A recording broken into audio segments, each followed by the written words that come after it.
got a question for you, Tanya. What is the most important question you would ask a potential company that wants to sell or an owner that wants to sell? One or two of the most important questions.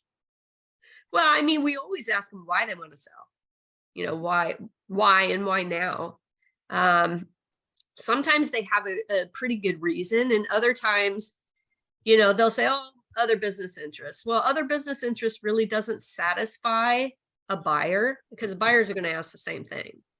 So, you know, you have to dig deeper. It's like, okay, what other interests? What are they related to? You know, is it other business interests, and in what industry? In the similar industry, same industry, different industry? And you just have to dig deeper.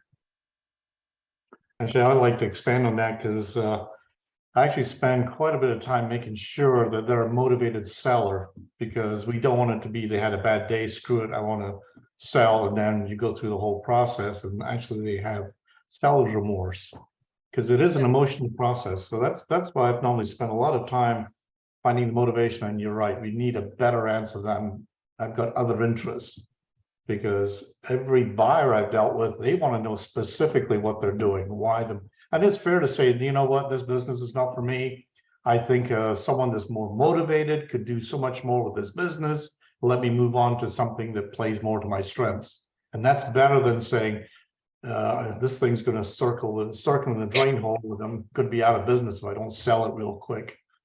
So no, I can tell you, most of the people that I deal with, not all, but most of them are boomers, and most of them are wanting to move on to excuse me, to that next chapter in their life. Most of them have grandkids. They want to spend more time with the grandkids. You know, they've taken the business as far as they wanted to. In many cases, they actually had taken the business much further, and then in the past 5 years or so have scaled back. Maybe 10 years even have scaled back because they just didn't want to work as hard. And it's, you know, some of these are really more lifestyle businesses.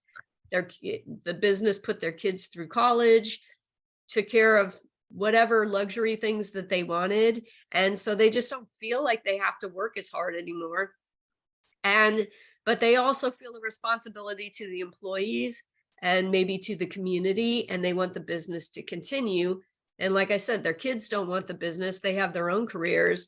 And so they're just looking at it and saying, okay, well, you know, let me find somebody who can come in and take over and just either take the business back to the level I had it before or take it to the next level, but basically keep the employees employed, keep the community legacy or whatever, and allow me to, as the owner, to step back and, you know, play with the grandkids, go travel with my spouse, go do some of the things that I didn't have time or didn't take the time to do in earlier years. So that's most of what I come across right now. Not all. I've got a question.